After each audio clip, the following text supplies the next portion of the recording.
dán cùng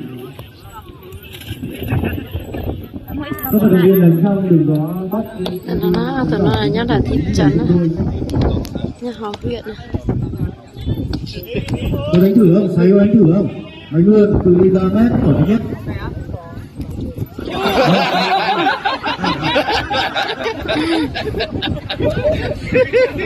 Bây giờ có qua luôn đúng không? Chị vẫn cho tôi lúc. Chị vẫn cho tôi lúc. Ô. Anh cha này lại.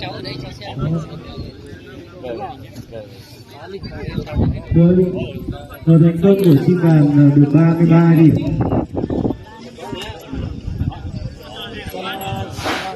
Quả 2.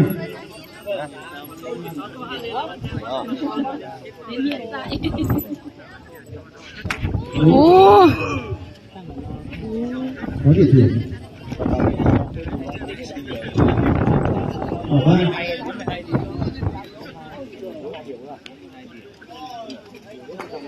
Chả tới bây giờ muốn là chế thì đã có nhau bàn tay nha.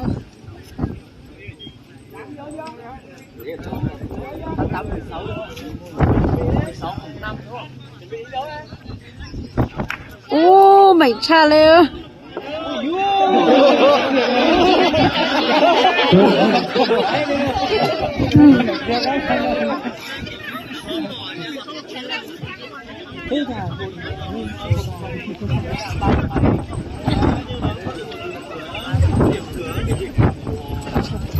Cho nó thì giờ chơi tay nào, thì giờ chơi tay nào, ta chỉ trái mà giờ thì giờ chơi tay nào.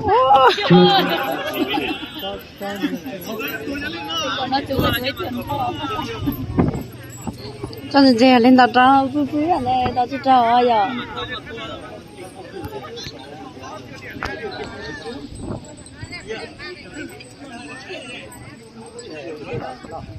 Quả 2. Ô.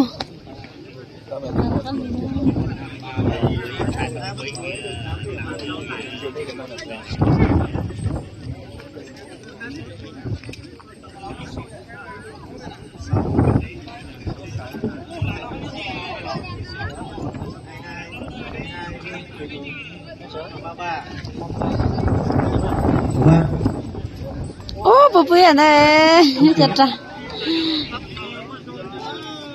Tiền lên từ đi 9 mét.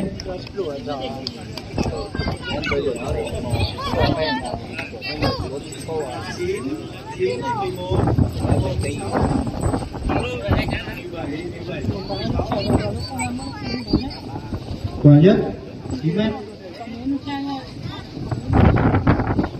Ô.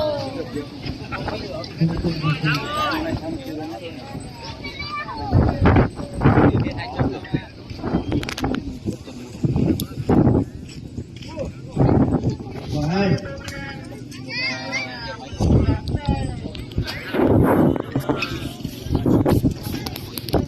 Buông ra đi.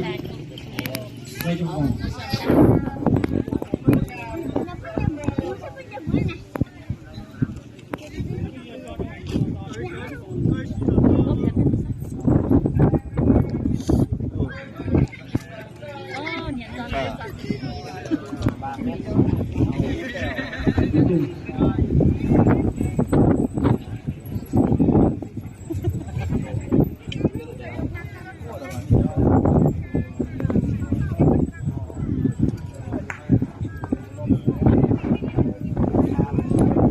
Có mấy chưa? Bây giờ tại gì chỗ nào à? Hay vậy? Hay vậy thôi chứ?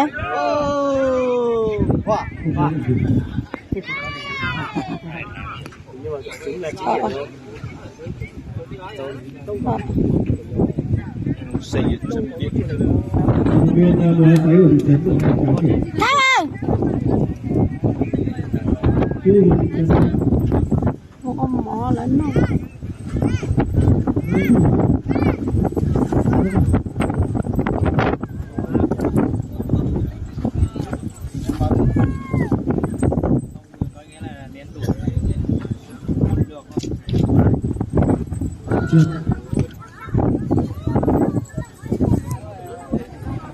các bộ tao áo mà mở ra lớn nó thì sáng này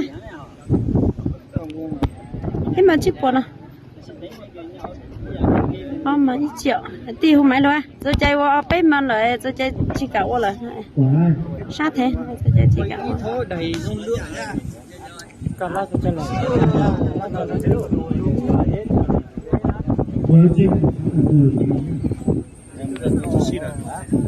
cầu xì đây chưa xì cầu xì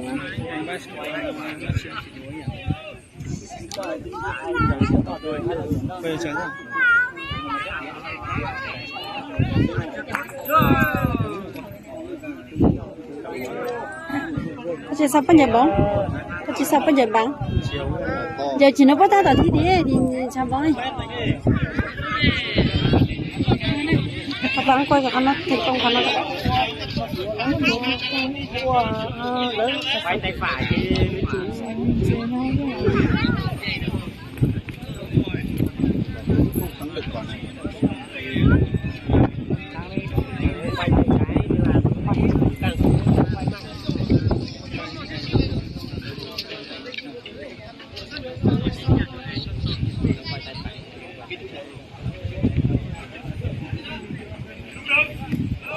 oh